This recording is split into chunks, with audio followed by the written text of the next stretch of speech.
right, so today we're going to talk about Navasana. This marks the half primary series, okay? After this asana, we go straight to the finishing sequence. Half primary, that's my practice. That's the practice that I usually do on most days. So this is a great milestone. And if you made it here, I congratulate you. All right, so let's talk about Navasana. It's pronounced Navasana. Navasana. It has 11 vinyasas, and the Drishti is the toes. Pada Drishti. Okay, so this asana comes in two parts. We actually perform the asana, which is Navasana, and then we lift up into a Lolasana, or like a half lift, just lifting the hips off of the mat.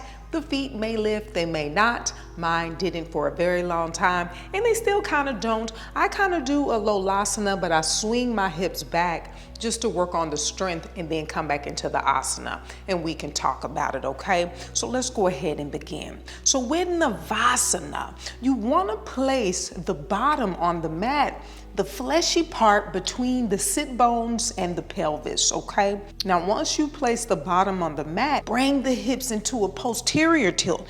Tuck the tailbone, and as you tuck the tailbone, the lower back is going to round slightly, but as the lower back rounds slightly, you still want to lift the chest, lift the thoracic spine, okay? And then it's going to feel like you're at an anterior tilt, but you're not. You have the hips tucked under, okay? Now from here, with the hips tucked under and the chest lifted, I want you to just bring the toes onto the mat and lean back and extend the arms, okay? I like to start people here, and then over time we can lift the legs and then we can straighten them, okay? Now, I started out right away with my legs straight.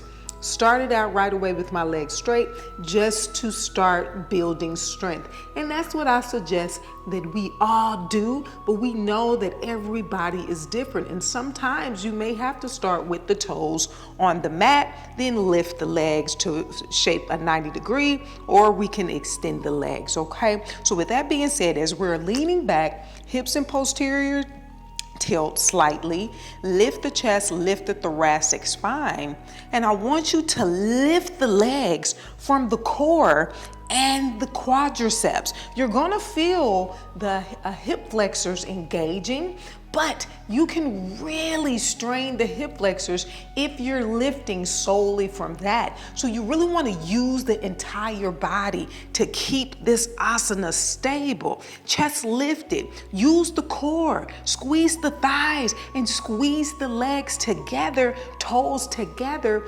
gaze at the toes, okay? So we're here, and once we're here, 5 breaths. We stop, cross the legs, plant the palms, lift, okay? And when you lift, I like to lift and then give myself a little bit of a half jump back, if you may, just to work on the strength, okay? You don't have to do that. You can just lift, simply lift after 5 breaths. So plant the palms, lift. The legs or the feet may still be on the mat, and that's okay. Build the strength to just lift the hips. And as you can see, when I lift the hips, my knees drop, and that's a big problem for me. So you want to keep the knees drawn close to the chest, and as you lift, the feet shouldn't touch, okay? So with that being said, you choose how you want to lift. There's so many different ways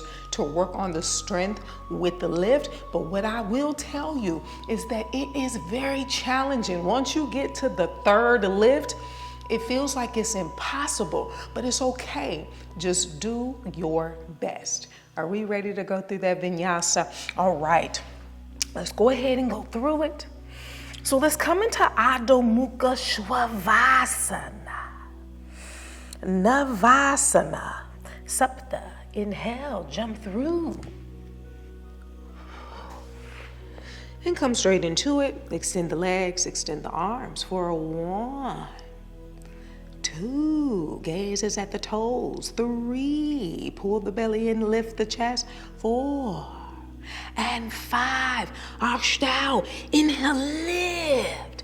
And coming back, second one, for 1, 2, 3, 4, and 5.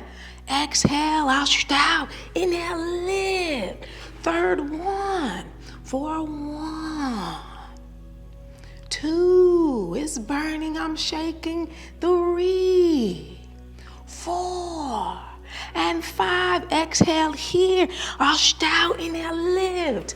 Fourth one, for 1, 2, 3, 4, and 5.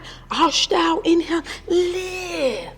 Last one, for 1, 2, 3, 4, and 5. Astau, inhale, lift. Nava Exhale.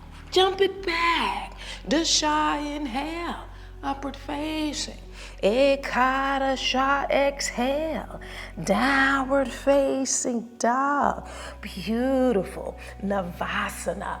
It's very challenging, but it helps build strength, and it also helps with the jump backs. It helps really engage the core, strengthen the core. It strengthens the arms. It's a really challenging asana, and I enjoy it. Okay, this marks half primary. I will see you all for the next video. We're going straight to the finishing sequence. Get Kino's book. We're doing this together. I'll see you soon.